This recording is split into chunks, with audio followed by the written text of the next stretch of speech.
Ukraine में फंसे छात्र के घर पहुंचे सीएम पुष्कर सिंह धामी। परिजनों से मुलाकात कर परिवार को बधाया ढाढ़स। कहा केंद्र सरकार छात्रों की लाने की कर रही है कोशिश।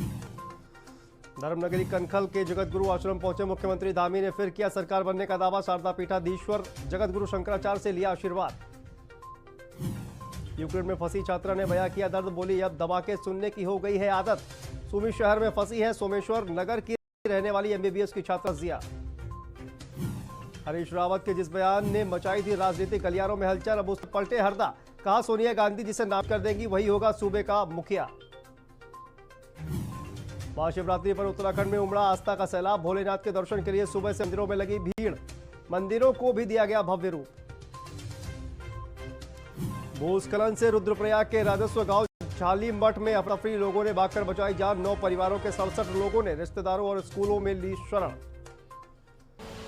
आप देख रहे हैं की न्यूज, खबरों का सारथी। नमस्कार, आप देख रहे हैं खबर उत्तराखंड और मैं हूं आपके साथ शांतनु त्रिपाठी। खबरों की शुरुआत करते हैं बाजपुर से। खबर आपको बता दें कि बाजपुर में महाशिवरात्रि का पावन पर्व बड़े ही हर्षोल्लास के साथ मनाया जा रहा है। शिवरात्रि के पावन पर्व पर हरिद्वार से गंगा जल भरकर लाए कांवड़ियों, स्थानीय लोगों ने शिवालयों में भगवान शंकर का जलाभिषेक किया। आपको बता दें कि देश भर के साथ साथ बाजपुर में भी महाशिवरात्रि का पर्व धूमधाम के साथ मनाया जा रहा है, जहां महाशिवरात्रि के पर्व पर कांवड़ियों और स्थानीय लोगों ने शिव मंदिर में भगवान शंकर का जलाभिषेक किया। इससे बाजपुर शहर व आसपास का माहौल बम बोले के जयकारों से गूंज उठा। वहीं आसपास के क्षेत्र से आए हजारों लोगों ने भी भगवान शिव के दर्शन किए। इस मौके पर मंदिर में पूजा अर्चना करने वालों व शिवलिंग पर जल चढ़ाने वाले हजारों शिव भक्तों का तांता रहा। वहीं तो शिव भक्तों ने कहा कि महाशिवरात्रि के पावन पर्व पर कोई भी शिव भक्त सच्चे मन से शिवलिंग पर गंगा जल चढ़ाता है तो उसकी सभी मनोकामनाएं पूर्ण होती है। आज शिवरात्रि के पावन पर्व पर यहाँ सभी भक्त भगवान का जलाभिषेक करने के लिए पहुँचे हैं और अपने अपनी श्रद्धा के साथ सारी भक्त आए हैं। और जिस श्रद्धा से यहाँ पर भक्त आते हैं उनकी हर मनोकामना पूरी होती है और जो भी भाव अपना श्रद्धा से लेकर के आते हैं वो सारी श्रद्धाएं पूरी होती है। भगवान भोलेनाथ सब पर अपनी कृपा बनाते हैं और पूरा विश्व का कल्याण भी भगवान की कृपा से होता है। सितारगंज में भी महाशिवरात्रि का पावन पर्व बड़े ही हर्षोल्लास के साथ मनाया जा रहा है। शिवरात्रि के पावन पर्व पर हरिद्वार से गंगा जल भरकर लाए कांवड़ियों और स्थानीय लोगों ने शिवालयों में भगवान शंकर का जलाभिषेक किया। आपको बता दें कि देश भर के साथ साथ सितारगंज में भी महाशिवरात्रि का पर्व धूमधाम से मनाया जा रहा है, जहां महाशिवरात्रि के पर्व पर कांवड़ियों और स्थानीय लोगों ने झाड़ी मंदिर में भगवान शंकर का जलाभिषेक किया, जिससे सितारगंज शहर व आसपास का माहौल बम भोले के जयकारों के साथ गूंज उठा।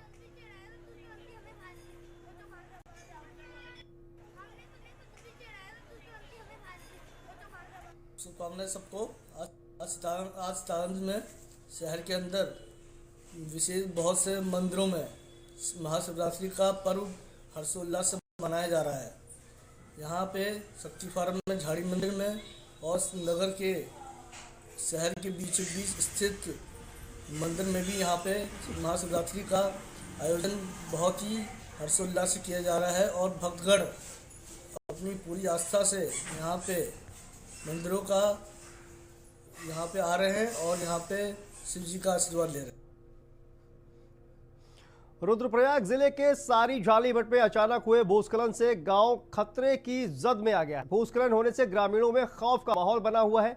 घटना के बाद से गांव के 22 परिवार डर के साए में हैं, जिन्हें प्रशासन ने सुरक्षित स्थानों पर पहुंचा दिया है। आपको बता दें कि सोमवार सुबह के समय जिले के सारी झाली मठ गाँव में अचानक भूस्खलन हो गया, जिसकी वीडियो ग्रामीणों ने बना दी। वीडियो में साफ दिख रहा है कि एक गौशाला अचानक से धराशायी हो रही है। इस वीडियो सोशल मीडिया में डालने के बाद हर तरफ डर का माहौल पैदा हो गया है। और मेरे घर के आगे जो आज सवेरे 8:30 बजे के लगभग अचानक भूस्खलन होने के कारण टूट गया है और हमने जो है अपने गाय भैंस प्लस अपने सामान को जो है गांव की मदद से जो है घर से बाहर करवाया था और उसके बाद शासन प्रशासन तो आया हुआ है, अभी तक यही मौजूद है और गाँव वालों ने सभी ने हमको पूरा सहयोग किया। मैं सरकार से दरख्वास्त करता हूँ कि हमें यहाँ से विस्थापित करवा दें तो बहुत अच्छा रहेगा, क्योंकि साहब हमारे पास ज़मीन भी नहीं है, नहीं हमारे नाम से कहीं ज़मीन है। झालीमठ सारी गांव में भूस्खलन के चलते करीब 22 परिवार खतरे की जद में आ गए हैं। इस घटना की जैसे ही सूचना हमको मिली, उत्तराखंड क्रांति दल की टीम यहां पर मौके पर पहुंच गई है और इन परिवारों को हम जल्द से जल्द विस्थापित करने की मांग कर रहे हैं। प्रभावित परिवारों के पास अब रहने के लिए कोई उचित जगह नहीं है। इन्हें फिलहाल अभी प्रशासन ने स्कूल और पंचायत भवनों में शिफ्ट किया है। इनके मवेशियों को भी अन्यत्र शिफ्ट किया गया है। और अगली खबर देहरादून से है, जहां श्रृंगार से सिने विजन इंटरनेशनल द्वारा निर्मित और वसंत झा द्वारा लिखित हिंदी फिल्म अनुभूति की शूटिंग उत्तराखंड की हसीन वादियों में हो रही है। वहीं अनुभूति फिल्म के लगभग कलाकार उत्तराखंड के हैं। आपको बता दें कि हिंदी फिल्म अनुभूति साइंस और अध्यात्म पर आधारित एक सिनेमा है। फिल्म को रिलीज होने में अभी 3 से 4 महीने का समय लगेगा। मैं एक्चुअली में क्या है, एक छोटा सा जो है उत्तराखंड का प्रोड्यूसर हूँ और जो मेरे मित्रगण हैं, जो बसंत झा जी राइटर हैं, एक और हैं प्रफुल्ल झा जी, वो भी डायरेक्टर राइटर हैं, वो भी इस फिल्म में थे, वो चले गए हैं। डीपी हैं जो हमारे मुंबई से ही होगी, नीटू इकबाल सिंह, डीओपी इनका था। तो इन लोगों ने, मैं इनके पीछे लगा था कि क्या बोलते भाई नहीं, मैं अपने उत्तराखंड से ही करना चाहता हूँ, क्योंकि मैं यहाँ से हूँ तो मैं स्टार्टिंग ही यहीं से करना चाहता हूँ। गए हैं, भागे हैं, मुंबई भी गए हैं, बहुत गए हैं, लेकिन कुछ ऐसा ज़्यादा कुछ कर नहीं पाए। लेकिन अगर हम अपने उत्तराखंड से करते हैं तो ज़्यादा अच्छा है ना, हम अपने लोगों को सपोर्ट करें ना। इन दिनों मंगलौर क्षेत्र में वन माफिया बेखौफ प्लॉटिंग करने के नाम पर हरे भरे पेड़ों पर आरी चला रहे हैं और विभागीय अधिकारी खामोश बैठे हुए हैं, या फिर यूं कहें कि विभागीय अधिकारी वन तस्करों के साथ साठगांठ कर मोटी मलाई डका रहे हैं। जी हां, मंगलौर क्षेत्र में इन दो पर्यावरण को चुनौती दे रहे हैं बेखौफ तस्कर। रात के अंधेरे में हरे भरे फलदार पेड़ों पर कुल्हाड़ी चल रही है। रातों रात हरे भरे पेड़ों को काटकर कॉलोनी में तब्दील किया जाता है। कोतवाली मंगलौर से महज कुछ मीटर की दूरी पर ही वन तस्करों ने कॉलोनी काटने के नाम पर रातों रात हरे भरे आम के बाग को काट दिया। प्रशासन से लेकर संबंधित विभाग के अधिकारियों को भी इसकी भनक तक नहीं लगी, जबकि ऐसे ही कई बाग को काटकर कॉलोनी बना दी गई है और विभाग को इसकी कोई खबर नहीं लगी। जबकि अधिकांश मामलों में विभाग द्वारा केवल कागजी खानापूर्ति जरूर की जा रही है, जिस पर अभी तक कोई कार्रवाई नहीं की गई है। विभागों द्वारा ये लापरवाही साफ दर्शाती है कि दाल में कुछ काला जरूर है।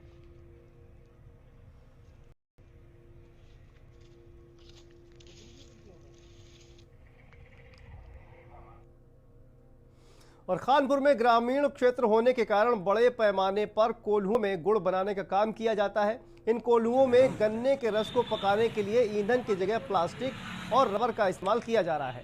सस्ता और तेज जलने वाला होने के चलते कोल्हू स्वामी इसका इस्तेमाल कर रहे हैं। हालांकि कोल्हू स्वामियों के पास गन्ने की पिराई के बाद निकलने वाली खोई ईंधन का बेहतर विकल्प है, लेकिन उसे सुखाने के झंझट से बचने के लिए अब प्लास्टिक और रबर का इस्तेमाल किया जा रहा है। कोल्हुओं से निकलने वाला काला धुआं आसपास के लोगों को बीमार बना रहा है। क्षेत्र के जिम्मेदार अधिकारी इससे सीख लेने को तैयार नहीं है। अगर सीख ली होती तो अब इन कोल्हुओं पर अब तक कार्रवाई हो चुकी होती। तो वहीं पर सामुदायिक स्वास्थ्य केंद्र ढोरा के प्रभारी डॉक्टर अमित डाबरा का कहना है कि बीमारियों का कारण दूषित धुआं है।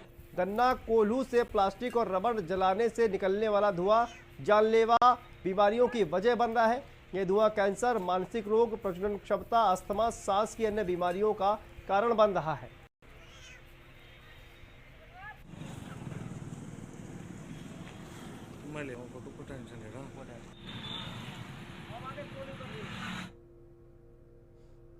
और फिलहाल बुलेटिन में वक्त है एक छोटे से ब्रेक का, फौरन हाजिर होते हैं। आप देख रहे हैं के न्यूज, खबरों का सारथी।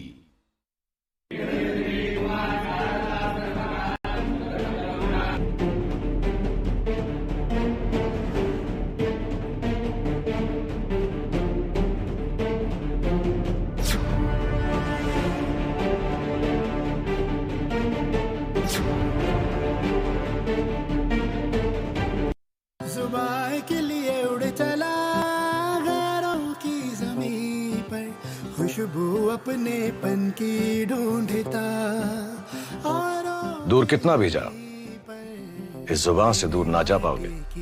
विमल, बोलो जुबान केसरी। सोचिए मत, मेरी और पूरे हिंदुस्तान की तरह आप भी समर कूलर और होम अप्लायंसेस लीजिए और बेफिक्र हो जाएगी। आप देख रहे हैं की न्यूज, खबरों का सारथी। ब्रेक के बाद एक बार फिर से आप सभी का स्वागत है। बढ़ते खबरों की तरफ। उत्तराखंड बार काउंसिल के नए अध्यक्ष, उपाध्यक्ष व कमेटियों के चुनाव प्रक्रिया शुरू हो गई है। नामांकन हेतु नामांकन पत्र व चुनाव कार्यक्रम की सूचना बार काउंसिल के सभी 20 सदस्यों को डाक द्वारा भेजी गई है। 2 मार्च को प्रातः 10 बजे से शाम 5 बजे तक नामांकन पत्र जमा होंगे। नामांकन पत्रों की जांच 3 मार्च को 12 बजे तक, उसके पश्चात प्रत्याशियों की सूची जारी की जाएगी। 3 मार्च को नाम वापसी के पश्चात 4 मार्च को अपराह्न 1 से 2 बजे के बीच मतदान होगा। निर्वाचन के तुरंत पश्चात मतगणना कर परिणाम घोषित किया जाएगा। अध्यक्ष प्रभात कुमार चौधरी ने बताया कि बार काउंसिल चुनाव के लिए सभी तैयारियां पूरी कर ली गई हैं, जिसमें बार काउंसिल के 20 सदस्यों के साथ ही एक पदेन सदस्य, अध्यक्ष, उपाध्यक्ष सहित विभिन्न पदों के लिए चुनाव में वोट करेंगे। ऑनलाइन जो भेजे हैं, व्हाट्सएप से भी भेजे हैं ना, हमने उसे ईमेल के थ्रू भेजा गया है और यहाँ खुद आके भी लोगों ने लिया है और बाय पोस्ट तो हमने भेजे ही हैं। अंकन के लिए अभी तक अध्यक्ष के लिए, चेयरमैन के लिए श्री अनिल पंडित जी का नॉमिनेशन उन्होंने पेपर भरा है और उपाध्यक्ष के लिए, वाइस चेयरमैन के लिए श्री कुलदीप सिंह जी ने अभी तक भरा है। केवल 2 ही नॉमिनेशन आज तक आए हुए हैं। 2 तारीख तक रहेगी। मंगलौर का छात्र मोहम्मद रहीम 3 दिन से रोमानिया एयरपोर्ट पर घर लौटने का इंतजार कर रहा है, लेकिन वह एयरलिफ्ट नहीं हो पा रहा है। इसके चलते काफी परेशान है। यूक्रेन में मेडिकल की पढ़ाई करने के लिए मंगलौर के मोहल्ला किला में रहने वाले राजस्व विभाग में कार्यरत मोहम्मद नदीम का पुत्र मोहम्मद रहीम भी यूक्रेन गया हुआ है और यूक्रेन से निकलकर रोमानिया की सीमा में तो प्रवेश कर गया है, लेकिन अभी तक उसे एयरलिफ्ट नहीं कर पाया गया है। परिजन उसको लेकर काफी चिंतित है। जिस प्रकार के वीडियो यूक्रेन से छात्रों द्वारा भेजी गई है, उससे परिवार बेहद परेशान है। 3 दिन से वह रोमानिया एयरपोर्ट पर मौजूद है, लेकिन अभी तक फ्लाइट नहीं मिल पाई है। मंगलौर क्षेत्र के 3 अन्य छात्र भी यूक्रेन में फंसे हुए हैं। परिजन लगातार उनसे संपर्क कर रहे हैं। मेरा बेटा मेडिकल MBBS की पढ़ाई के लिए यूक्रेन गए हुए थे। इवानो फॉरेंसिक यूनिवर्सिटी में पढ़ रहे हैं। जब से ये युद्ध हुआ है, सारे अभिभावक किसी भी बच्चे के हों वो सब परेशान हैं। बच्चा मेरा भी परेशान रहा, वहाँ रहते हुए उससे संपर्क कहा, लेकिन उसके बाद वो अपने लेवल पे किसी तरह से बॉर्डर क्रॉस कर गए वो, और अब वर्तमान समय में वो रोमानिया एयरपोर्ट पर है 3 दिन से, लेकिन वहाँ से अभी तक कोई व्यवस्था ऐसी नहीं हो पा रही वो निकल जाए। चूँकि भारत सरकार ने जो व्यवस्था कर रखी है वो इतनी कम है कि वहाँ बच्चों को जो है ना नहीं लाया जा पा रहा। और यूक्रेन में फंसे छात्रों के लौटने के इंतजार में परिजन बेहाल नजर आ रहे हैं। लक्सर के सिद्धडू गांव के छात्र देवांश से परिवार वालों का फोन से 3 दिन बाद संपर्क हो पाया है। 2 दिन तक परिवार वालों की सांसें अटकी रही हैं। तीसरे दिन बात होने के बाद परिवार ने थोड़ी राहत की सांस जरूर ली है। देवांश रोमानिया पहुंच गया। बेटे के इंतजार में परिवार लगातार परेशान है। देवांश से फोन पर बातचीत हुई और वहां के हालात और वो किस हाल में है, इसकी जानकारी लगातार परिवार ले रहे हैं। गांव के ग्रामीण भी भारत सरकार से सभी भारतीयों को वापस अपने देश लाने की मांग कर रहे हैं। सर खाना पीना तो फिलहाल ना ठीक ही है। फिलहाल में ना पहले ना 24 घंटे ना भूखे रहे और ग्राउंड में रहे ना खुले में रहे, सर्दी में रहे ना। 24 घंटे के बाद एंट्री हो गई बच्चे की कि ना ठीक है, सुकून है। वहाँ पे लंगर भी है और कंबल भी दे दिए गए हैं। ना रोमानिया बॉर्डर पार कर चुका है, जल्दी लौट जाएगा। हाँ जी, रोमानिया में है ना। जी समय से बहुत कष्टदायी गुजर रहा है। बच्चे की बहुत याद आती है, लेकिन हमें सरकार पर भरोसा है कि हमारे बच्चे को सुरक्षित लेके आएगी। बच्चे से बात हुई? बच्चे से शाम बात हुई थी। ठीक है, वो सुरक्षित? ठीक है, वो सुरक्षित है। कब तक उम्मीद आने की? जी अभी बता रहा था कि अभी मम्मी कुछ नहीं पता, 2-3 दिन लगेंगे। महाशिवरात्रि के महापर्व के अवसर पर गांव के प्रवेश द्वार में स्थित प्रसिद्ध अष्टदशा पूजा महालक्ष्मी मंदिर में हजारों की संख्या में पहुंचे श्रद्धालुओं ने मंदिर में मत्था टेक कर यहां बने शिवलिंग पर जलाभिषेक किया और मन्नतें मांगी। वहीं मंदिर के स्वामी सोमेश्वर यदि जी महाराज ने कहा कि यहां पर हर वर्ष शिवरात्रि के अवसर पर श्रद्धालु आते हैं, मगर इस बार श्रद्धालुओं की संख्या काफ़ी ज़्यादा है। उन्होंने महाशिवरात्रि के पर्व पर प्रकाश डालते हुए इसकी विशेषताएं बताई। साथ ही कोरोना महामारी एवं रूस यूक्रेन युद्ध पर विश्व शांति की कामना भी की है।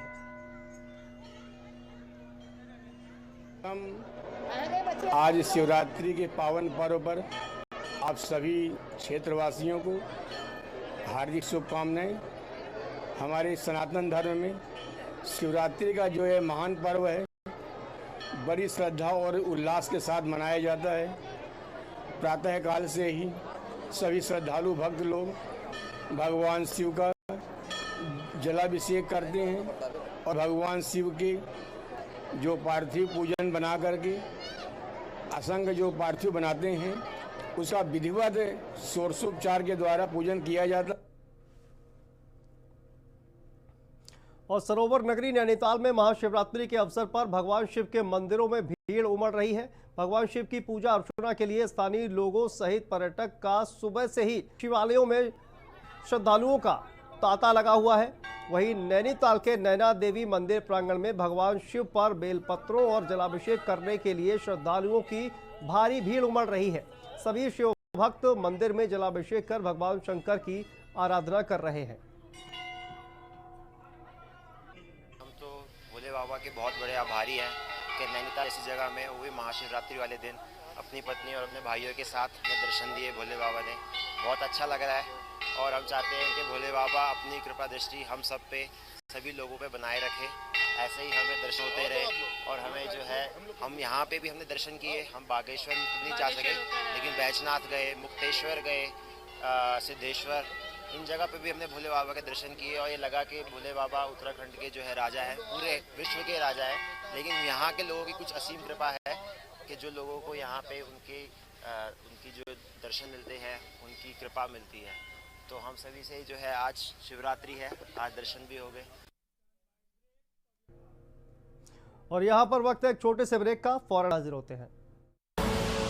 आप देख रहे हैं के न्यूज़, खबरों का सारथी।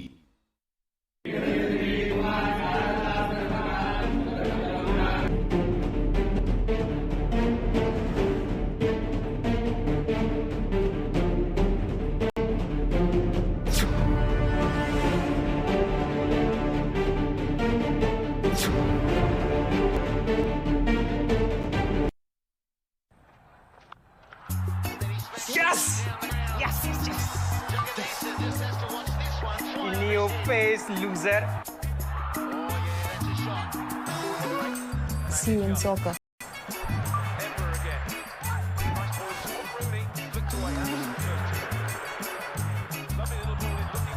Yes! जी हाँ, predict cricket and football results and win cash only on Sky 247, anywhere, anytime, 24/7 entertainment, only on Sky 247. Asshole. Download the Sky 247 app today. This game involves an element of financial risk and may be addictive. Please play responsibly at your own risk. पर ये दिल है कि चख रहा है भी अल्फाज़ों का दूर कितना भी जाओ, इस जुबान से दूर ना जा पाओगे। विमल, बोलो जुबान केसरी। आप देख रहे हैं के न्यूज़, खबरों का सारथी। बढ़ते हैं खबरों की तरफ। देहरादून के गढ़ी कैंट स्थित टपकेश्वर महादेव मंदिर में महाशिवरात्रि पर जलाभिषेक के लिए श्रद्धालुओं की भारी भीड़ उमड़ी दिखी। वहीं भोले के दर्शन के लिए 3 से 4 किलोमीटर लंबी लाइन लगी रही। आपको बता दें कि महाशिवरात्रि के मौके पर भक्तों में अलग ही उत्साह देखने को मिला है। सभी भक्तों ने भगवान शिव की पूजा अर्चना कर मन्नत मांगी और साथ ही कोरोना महामारी के बीच टपकेश्वर महादेव मंदिर में भक्तों की इतनी भारी भीड़ करीब 2 साल बाद देखने को मिली है।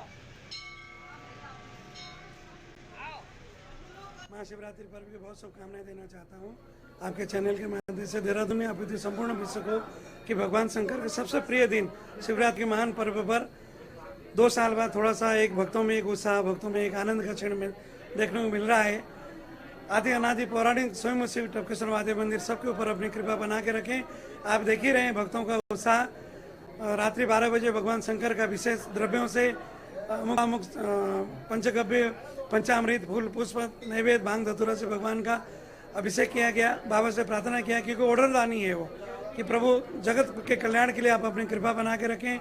सब सदगृहस्थों को आनंदमय पल दें, सुख बनाए, निरोगमय काया दें, बच्चों को भविष्य उज्जवल करें। और महाशिवरात्रि पर्व की आप सबको मेरी शुभकामनाएं। श्रीनगर गढ़वाल में शिवरात्रि के अवसर पर भगवान शिव के मंदिरों में भक्तों का तांता लगा रहा। शिवालयों में सुबह से ही श्रद्धालुओं की लंबी लंबी कतारें देखने को मिली। यहां सबसे ज्यादा श्रद्धालुओं ने प्राचीन सिद्धपीठ कमलेश्वर महादेव मंदिर में दर्शन किए। सुबह 4 बजे से श्रद्धालु भोलेनाथ को जल चढ़ाने के लिए लंबी लंबी कतारों में लगे नजर आए।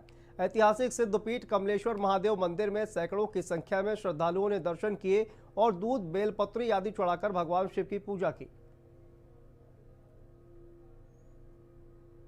देखिए, वर्ष भर में 3 रात्रियां होती है और एक जो है भगवती को होती है काल रात्रि, एक होती है महोरात्रि जो भगवान कृष्ण को समर्पित होती है, और आज एक होती है भगवान शिव को समर्पित शिवरात्रि। तो आज उसी का पर्व है। आज प्रातःकाल 3:30 बजे से लोग जो है मंदिर में आने लगे थे और पूजा के उपरांत 4:30 बजे के बाद जो है लोगों को दर्शन का सौभाग्य प्राप्त हुआ।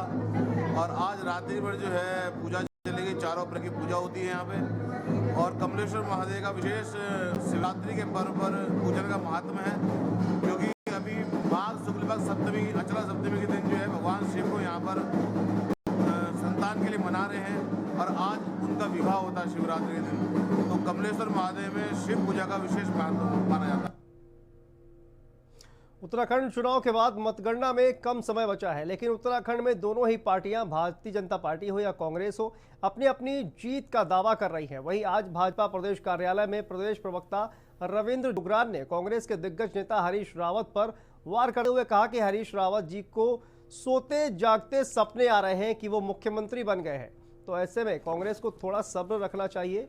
10 मार्च को पता लग जाएगा कि सरकार किसकी आ रही है।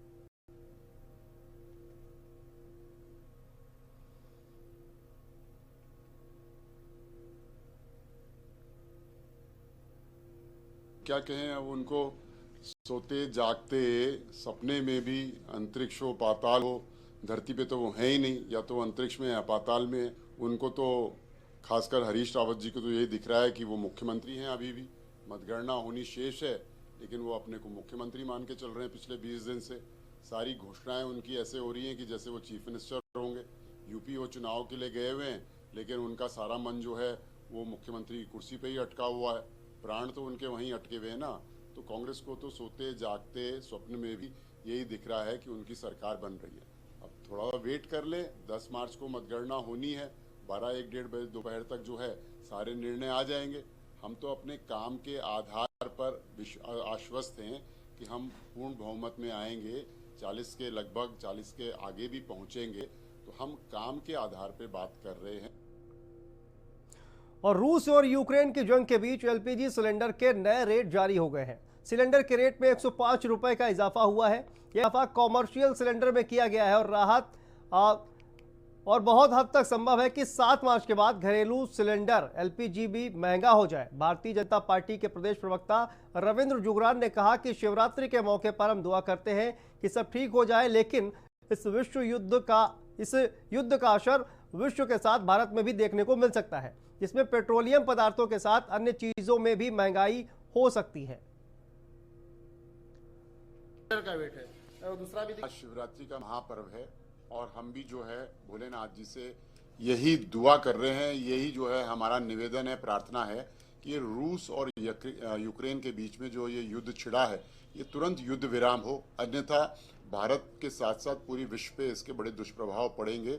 चाहे वो पेट्रोलियम प्रोडक्ट से लेके हो, डीजल हो, पेट्रोल हो, गैस हो या अन्य कोई भी ऐसी चीजें जो सीधे प्रभावित करने जा रही हैं, खासकर हिंदुस्तान को भी। हमारे पड़ोस में ही रूस और यूक्रेन है, विश्व तो प्रभावित होगा, हम भी प्रभावित होंगे। तो हम केवल इस समय यही दुआ कर सकते हैं कि भगवान इन दोनों देशों को भी सद्बुद्धि दे और वो सारी चीजों को छोड़ के अपने हितों के साथ साथ पूरे विश्व के हित का भी ख्याल करे। इतनी ही प्रभु से हमारी आज जो है शिवरात्रि के दिन यही प्रार्थना है। तो इस बुलेटिन में फिलहाल इतना ही, लेकिन खबरों का सिलसिला लगातार जारी है। आप देखते रहिए के न्यूज इंडिया। नमस्कार।